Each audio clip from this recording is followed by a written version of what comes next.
So now I'm finally level 87. This character is pretty much done, I think, for now. I'm certainly not going to be able to grind to whatever my next goal is at, like, level 92 or whatever. So it's in pretty much a complete state, so I wanted to record this build, and I'm going to use a not too scary temple run to show it off. It's low orange map level, or yellow, whatever. Treasure. I don't have anything too hard on here. I didn't upgrade my Omnitect with fire all the way. I have like a low level vault. Really the only important thing is just it has max pack size. And it's mid yellows. I've also worked in some very small new tricks since I last showed this guide, or showed this character off in a video.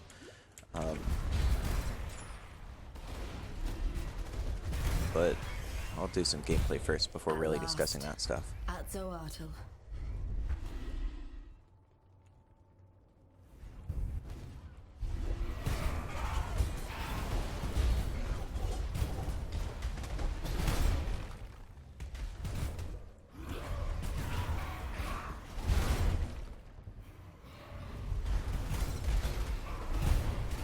Oh, he's a tanky one.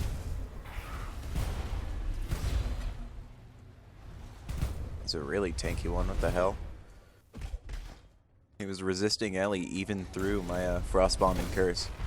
That's kinda scary. He must have had a resist Ellie mod on top of his base Ellie resistance from the Volfallen type.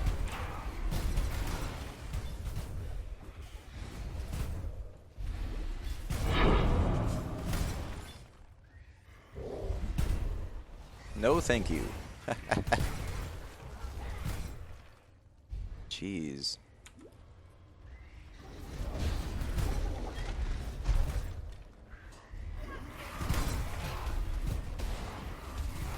Where's the Architect? So as you can see from that, I have pretty solid chaos resistance. 6k life is nothing to shake a stick at, regardless.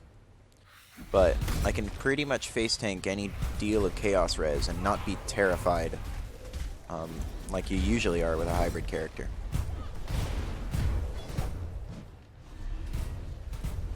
Need to turn this volume down even further.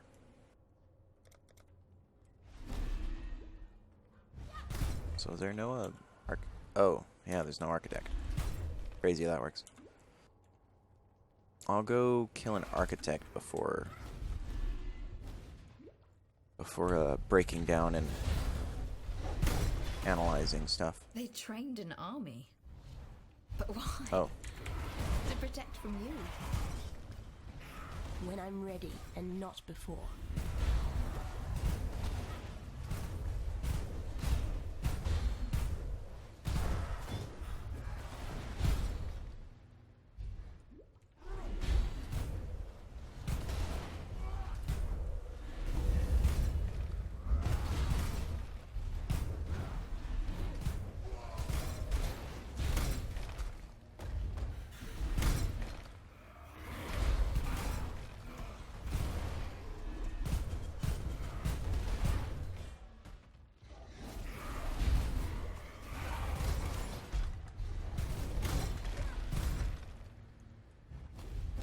Should probably go to trade chat and find myself that last labyrinth trial that I'm missing to hit 8 points, because I bet that would help kick up my single target DPS. Alright. So, oh, that's a waste of a portal. Every time. So, it is a pretty standard vanilla Arctic Breath self-cast character. How do I... No? Okay. I am, as you can see, hybrid defenses. I have pretty much no layers of defense beyond just having a massive life pool and a granite flask. Pretty good hybrid gear all around. Just stuff with as much life and ES as absolutely possible. To the point where I've even tried to make sure that I have a few open suffix mods, and I've crafted on a bunch of extra chaos resistance on top of what I'm getting from these 2 amethysts, on top of this amethyst flask. So my resistances are pretty solid. I was having issues running into those, the Vol constructs, or the ancient constructs in the Temple of Atzoatl, and getting chunked down halfway, so I'm like, okay, let's get that Chaos Res up. That's pretty much all the gear, is just medium resistance, high life, high ES. I do have that crafted mod on, too, to try and make sure that even if I somehow get chunked out down to my life bar and I don't have a chance to regen my energy shield, I can still have that little bit of ES regen per second around mobs, or around rare mobs, so I'll still have that cannot be stunned most of the time.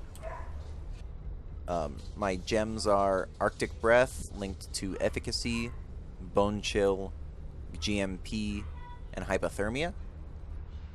My auras are a medium level Clarity, a Herald of Ice, and a Discipline. This quality is apparently global. It gives you global increased cold damage, so that's really cool. I don't know how or why that works. Then I have a Stone Golem and a Flame Dash, just linked to whatever, faster casting. A cast and damage taken setup linked to Vortex for a little bit of extra DPS and some good chilling. An Immortal Call and an Enfeeble, standard hardcore setup here. A Frost Bomb linked to Arcane Surge, faster casting, and Spell Cascade. And it procs every time with the Arcane Surge. I've never really used Arcane Surge before, but it's very nice to have. And then I have, on my wand, 2 things to point out. It has a ton of increased projectile speed to make Arctic Breath actually bearable to use. And then I've crafted on the trigger a socketed spell when you use a skill. So in that, I've linked Frostbite and Phase Run, with a Spell Cascade linked to Frostbite. So the theory is, when I throw my Frostbomb down, it's going to curse everything in the same area simultaneously with Frostbite. And so that's a solid 60% knocked off their cold resistance right off the bat. And the Phase Run just gives me a little bit of extra movement speed. So a common attack pattern is I'll Frostbomb, then Arctic Breath, and then run. And I can get some pretty nice kiting speed going on like that with the Phase Run. That's pretty much it for the actives. The skill tree is a fairly generic witch hybrid tree with some cold damage taken. Life, AoE, life, yes, cold damage, life, AoE, life. I do have quite a few jewel slots. Hybrid jewels, life jewels, and most importantly, projectile speed. Because Arctic Breath just sucks without all the proj speed. This is what it's like normally. And with even the 33%, it's a bit more bearable.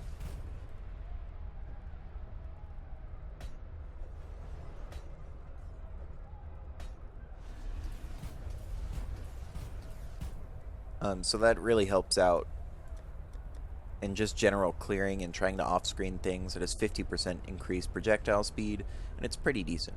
And then on top of that, I have 70% total increased AoE with 20Q.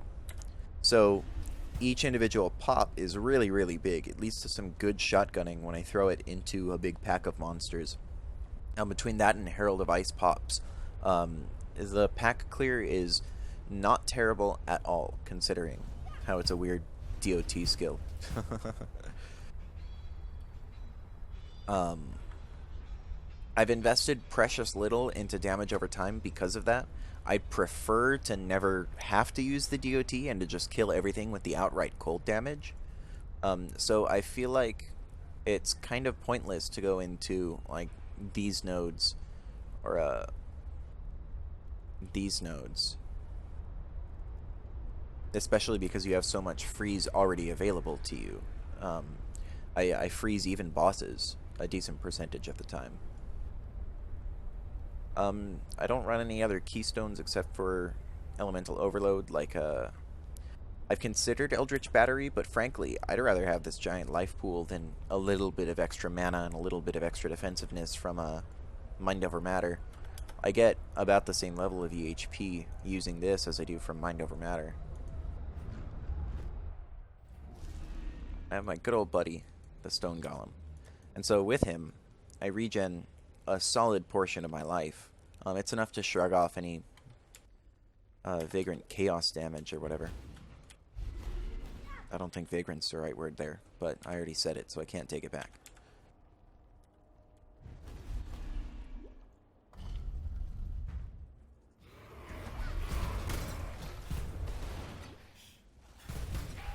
And so most of my clear is done with that initial hit. I don't wait around for the DOT, although that's helpful at mopping up residual enemies, so I don't have to stand around casting on every single individual guy. But for the most part, the DOT is just extra single target damage. And it works. It burns them down. Not very quickly, but I haven't invested really much into damage. I've gone almost entirely into tankiness because this is a hardcore character. So I'd imagine with a whole lot more budget afforded towards a very high quality wand, and it all has to be rare gear for the most part. There aren't very many uniques at this stage that really benefit a cold DOT character, because it is kind of a brand new archetype. So for the most part, with this build, you're just reliant on getting really, really good hybrid rare gear, which, to be fair, tends to be really cheap. I think the most I spent for any individual piece of gear on this character was 10 chaos. Most of it, like 1 to 5. The wand I got for 1 chaos. The chestplate I got for just under 10, and then I ended up 5-linking it myself accidentally while going for a 4-link.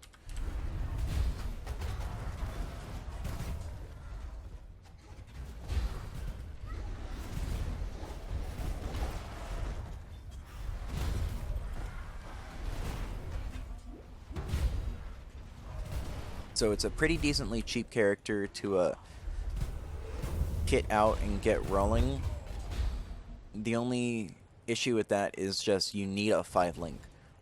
It's really hard to go without those 3 damage links. Bone Chill, Hypothermia, and then something here. You can do Efficacy. In theory, you could do Controlled Destruction or... what's the... not Elemental Overload. Whatever the one that lets you not cause status ailments. You can do either of those two. Those would, in theory, give you a little bit more damage.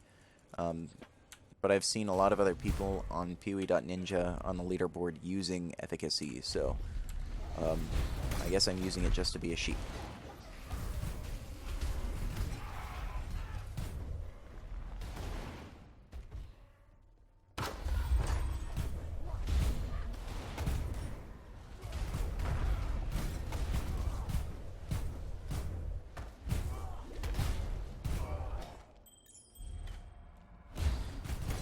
So it's certainly no crazy Harbinger bow barrage single target, but it's acceptable.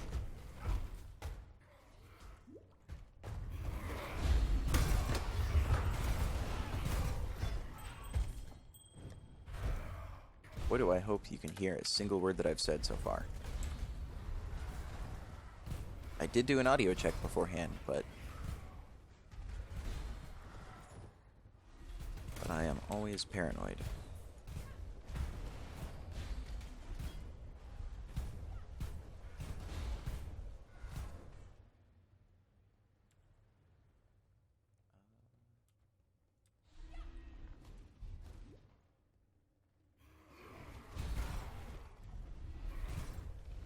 When I'm ready, and not before.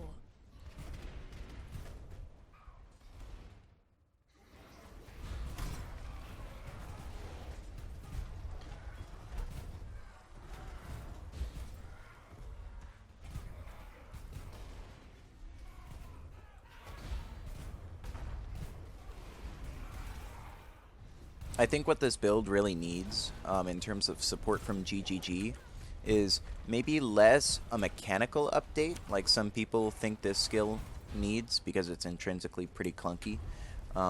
Maybe less just a straight numbers buff, because the numbers seem alright. But I think what it really needs is some unique item support from GGG. There isn't much except for like Rhyme Gaze that really benefits you as a cold DOT build. I don't think there's any uniques at all that actually give you any cold damage over time multiplier. And I don't know, some kind of rare or some kind of unique gloves or helmet or chest plate or something that would help out with that. Maybe a unique jewel, a threshold jewel that gives this thing a little bit of pierce or a few extra projectiles, so you don't need to compromise yourself with GMP, and you can just go full damage links. It's just short of being there, but it's not quite there, I don't think.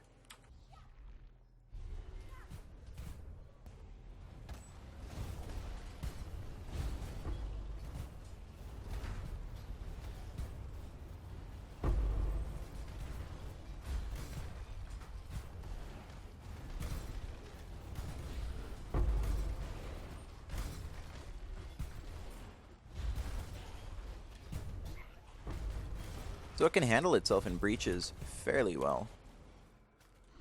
Surprisingly well, really.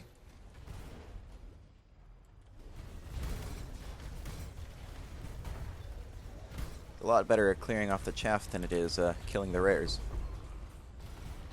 But it can manage.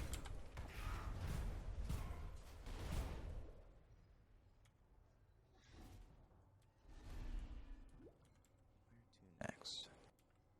So we'll do the map room.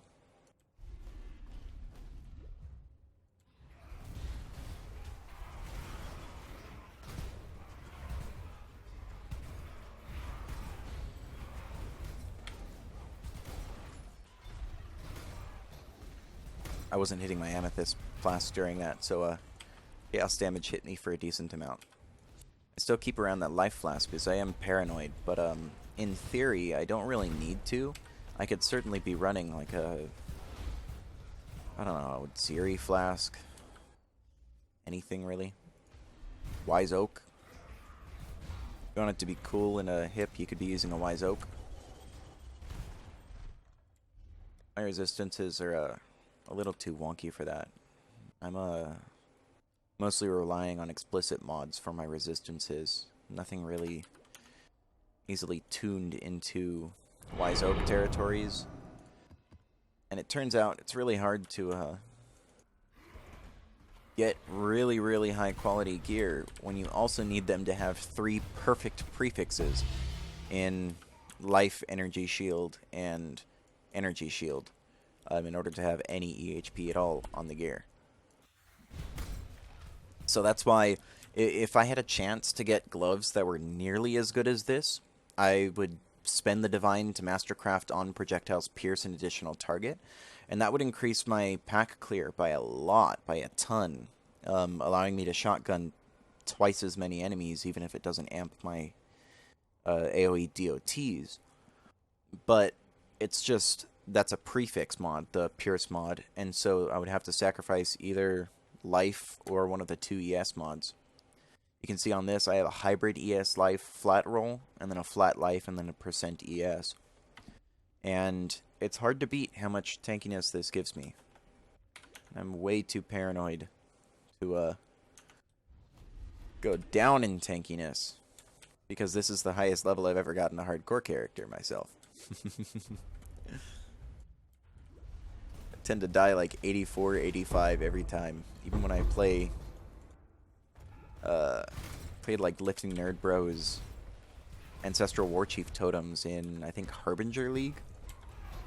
Fantastic build, but I got bored with the character in the league quicker than I died with the character, so I ended up doing like an Uber Atziri or something and just immediately dying because I don't know how to do Uber Atziri.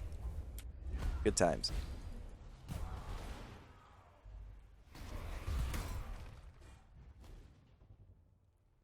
Okay.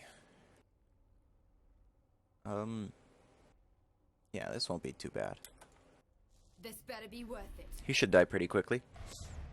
It should die pretty quickly. Oh. Paying attention would help.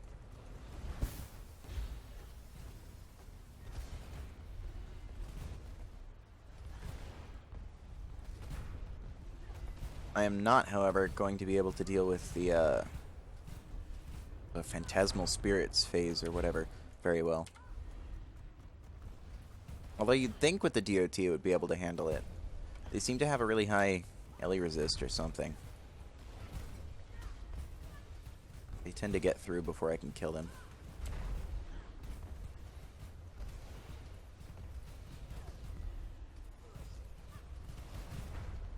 Yeah, see.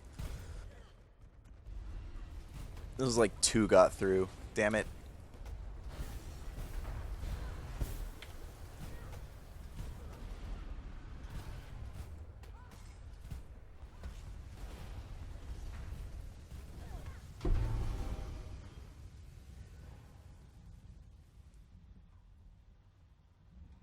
What's that?